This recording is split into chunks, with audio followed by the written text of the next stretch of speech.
Bonjour la famille, j'espère que vous allez bien. Moi, je vais super bien par la grâce de Dieu. Dans la vidéo d'aujourd'hui, je vous dis comment est-ce que en 3 semaines, j'ai signé mon premier contrat de travail au Canada. Ah oui, je vais vous donner les différentes astuces. Je vais vous dire comment est-ce que j'ai fait mon CV. Je vais vous laisser également les sites que j'ai utilisés.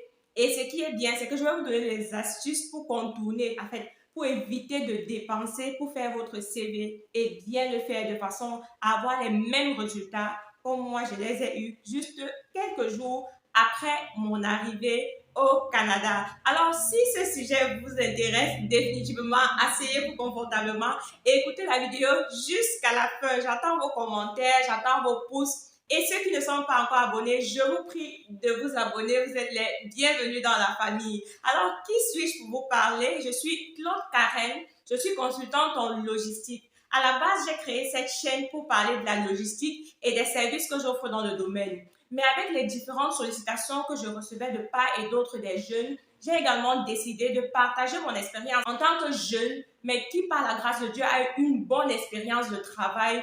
J'ai décidé de partager mon expérience avec les jeunes pour leur faire comprendre que c'est possible, pour les pousser à passer à l'action. Récemment, j'ai immigré vers le Canada en tant que résidente permanente et je partage également mon expérience afin d'aider ceux-là qui sont dans la procédure et encourager ceux qui hésitent encore à se lancer. Lorsque je parle de mon premier contrat de travail au Canada, il s'agit d'un contrat de travail au-delà du salaire minimum. Oui, c'est sûr à quoi moi je vous encourage. Parce que je sais qu'on a souvent dit non, lorsque vous arrivez au Canada, tombez sur la première opportunité, peu importe ce que tu trouves à faire, fais seulement de façon à bâtir ton expérience canadienne, c'est bien. Mais avec une meilleure préparation, vous pouvez tomber sur un bon premier de travail. Parce que, en fait, c'est vous qui postulez. Si vous choisissez de postuler aux bons emplois, vous aurez le bon travail. C'est de ça qu'il s'agit.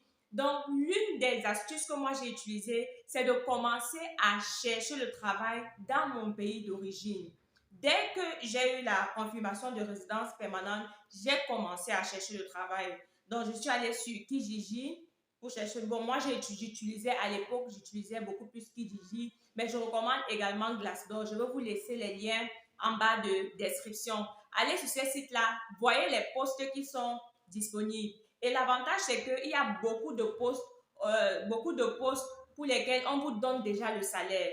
Donc, vous allez vers les postes que vous voulez, même si ce n'est pas exactement votre domaine de profession, voilà. Si par exemple vous êtes comptable, si vous êtes logisticien, si vous êtes commercial, vous n'êtes pas obligé de postuler exactement pour ces postes-là. Mais vous pouvez aller vers des postes administratifs que tout le monde qui a travaillé peut faire. Des postes, par exemple, où il faut entrer des données, des postes où il faut recevoir la clientèle, des postes où il faut répondre aux appels, il faut répondre aux emails. Toute personne qui a travaillé sait le faire. Donc, commencez à chercher le travail et visez les postes que vous voulez. Il y a le travail au Canada. Donc, choisissez les postes qui vous plaisent et une rémunération qui vous plaît également pour un début. Alors, donc, commencez à chercher le travail et faites également votre CV. Vous faites votre CV par rapport au poste que vous avez vu. Et ne n'ayez pas un seul CV pour tous les postes, non. Chaque fois, refaites votre CV en fonction du poste pour lequel vous postulez. Donc, vous allez voir les critères qu'on demande, le contenu du poste, et vous mettez ça dans votre CV. Si vous êtes comptable, vous recevez certainement les mails de quelque part. Vous répondez certainement à certains clients. Quand je parle de clients, vous pouvez avoir des clients internes. Vous pouvez ne pas peut-être répondre aux gens à l'extérieur, mais les autres départements de votre entreprise sont vos clients internes. Vous remettez ça, vous mettez ce que vous faisiez, mais de façon à ce que ça corresponde au poste pour lequel vous voulez postuler. Et pour mieux le faire encore, je vous recommande d'aller sur les sites qui aident à concevoir des CV. C'est vrai que la majorité de ces sites-là sont payants, mais il y a une astuce pour contourner. En fait, il y a des astuces pour ne pas payer. Donc, ce que vous pouvez faire, c'est que vous avez déjà votre CV initial. Vous le mettez au modèle canadien. Je pourrais faire une vidéo où je parle du CV canadien. Par exemple, il n'y a pas votre photo, il n'y a pas votre date de naissance, juste des informations, votre nom, votre numéro de téléphone. votre email. Mais lorsque vous postulez à partir de votre pays d'origine, ne mettez pas votre numéro de téléphone parce que d'emblée de jeu, le recruteur sait que vous n'êtes pas au Canada. Mettez juste votre email et le recruteur va vous contacter par email. Donc, vous bâtissez votre CV. Je vais vous laisser également en bas de description les sites que moi j'ai utilisés pour faire le CV. Mais moi, je n'ai pas payé parce que ce que je faisais, c'est que j'avais déjà mon CV au modèle canadien. Mais j'allais vers ces sites-là pour pouvoir juste avoir le contenu des postes. Parce que par exemple, si tu tapes Inside Sales, ils vont vous donner le contenu de ce poste-là dans le Inside Sales au Canada. Qu'est-ce qu'il fait? Et ça te permet d'avoir des idées pour mettre dans ton CV. Et pendant que tu mets dans ton CV, prépare les arguments. Parce que oui, on commence déjà à préparer les arguments pour l'interview. Prépare les arguments pour pouvoir défendre ce que tu dis que tu sais faire ou bien que tu disais que tu as fait dans ces postes-là dans ton pays d'origine. Donc voilà une des astuces que j'ai utilisées. La deuxième astuce, c'est que encore pendant que vous êtes dans votre pays d'origine, contactez déjà les agences qui aident les immigrants à s'installer. En Ontario, on appelle ça les settlement, en anglais, on appelle les settlement agency, qui aident les nouveaux immigrants à s'installer. Dans la région de l'Ontario, il y a Employment Ontario.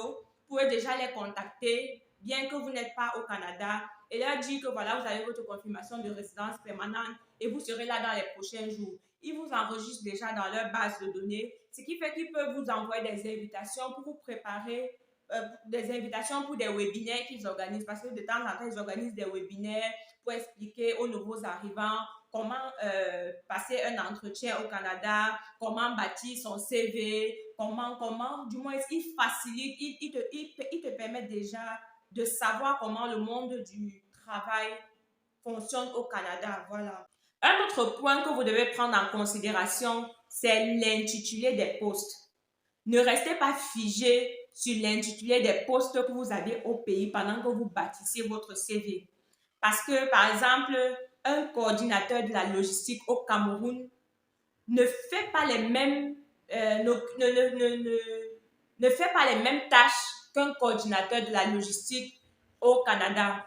Par exemple, au Canada, lorsqu'on parle de logistique, on voit beaucoup plus le mouvement des choses. Donc, on va dire, par exemple, le coordinateur de la logistique, tes responsabilités, c'est de porter les marchandises, de mettre dans le camion, c'est de gérer le magasin. Quand je parle de gestion du magasin, c'est vraiment le travail manuel. Et là, on parle de coordinateur de la logistique. Pourtant, par exemple, dans votre pays, lorsqu'on parle de coordinateur de la logistique, mon expérience, par exemple, au Cameroun, lorsqu'on parle de coordinateur de la logistique, ça peut aller plutôt vers une fonction beaucoup plus administrative, c'est-à-dire recevoir les ordres de transit, checker les shipping documents, les documents de transport, être en contact avec les freight forwarders. Donc, veillez vraiment à faire correspondre l'intitulé de vos postes aux postes vers lesquels vous voulez postuler. Parce que le recruteur, lorsqu'il reçoit votre CV, qu'il comprenne vraiment ce que vous faisiez. Parce que s'il voit coordinateur de la logistique, mais il recherche quelqu'un, par exemple, l'intitulé de poste, c'est Customs Clerk. Il cherche quelqu'un qui a des connaissances dans le domaine de la douane. Il aura l'impression que vous ne connaissez pas, mais pourtant, c'est ce que vous aviez l'habitude de faire au pays. Mais c'est juste parce que vous n'avez pas utilisé le bon intitulé de poste. Donc, vraiment, faites attention pendant que vous bâtissez votre CV. Et je peux vous assurer que ça va marcher. Ça marche à coup sûr. Il y a le travail au Canada. Il faut juste savoir comment chercher le travail. L'autre astuce, c'est qu'il faut être ouvert. Il faut parler aux gens. Lorsque vous arrivez au Canada, ne restez pas dans votre Airbnb ou bien dans votre appartement ou dans le cocon où vous êtes et vous restez là, vous dites non, vous êtes à l'étranger. Le Canada, c'est le pays de tout le monde. Donc là, le blanc, le jaune, le vert, peu importe comment vous pouvez l'appeler, le noir, c'est le sang rouge qui coule dans nos veines là. Donc nous sommes tous frères et sœurs. Oui, moi, c'est comme ça que moi je vois les choses. Donc, allez vers les gens, écoutez l'expérience des gens, parlez, on ne sait jamais avec qui vous parlez. Vous pouvez avoir une opportunité de travail à l'église. Juste en parler avec quelqu'un, ah, je viens d'arriver, tu fais dans quoi? Je fais dans la logistique et voilà, vous trouvez le travail et un très bon travail. Donc, soyez ouverts. Comme d'aucuns trouvent leur travail comme ça, pas juste parce qu'ils ont parlé, juste parce qu'ils ont rencontré des gens. Soyez ouverts. Et le dernier conseil que je donne, c'est de postuler. Définitivement, postulez, ciblez les postes que vous voulez, postulez, postulez, postulez. Mais une dernière chose que j'aimerais dire, parce qu'il faut que nous soyons réalistes, ne restez pas focalisés, voilà. Ne restez pas focalisés. Si vous avez postulé 1 semaine, 2 semaines, 3 semaines, aucun retour, ne soyez ouvert. S'il faut que vous commenciez par laver les assiettes, ce n'est pas mauvais. En lavant les assiettes, vous allez rencontrer les gens. En lavant les assiettes, vous allez comprendre comment le monde du travail fonctionne. Au moins, vous allez rencontrer les gens et ça va vous apporter quelques dollars. Le dollar n'a pas de couleur. S'il faut que vous commenciez par laver les assiettes, lavez les assiettes. S'il faut que vous commenciez par faire quoi que ce soit, du moment où ça reste un travail qui n'est pas compromettant, faites-le et continuez de chercher et ça va arriver. Donc, beaucoup de courage à vous et merci d'avoir regardé la vidéo jusqu'à la fin.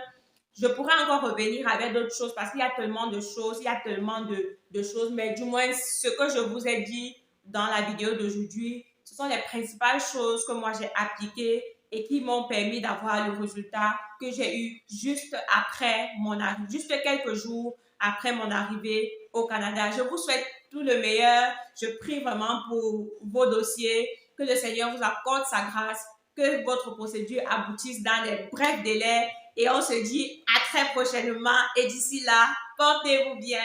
Bye bye!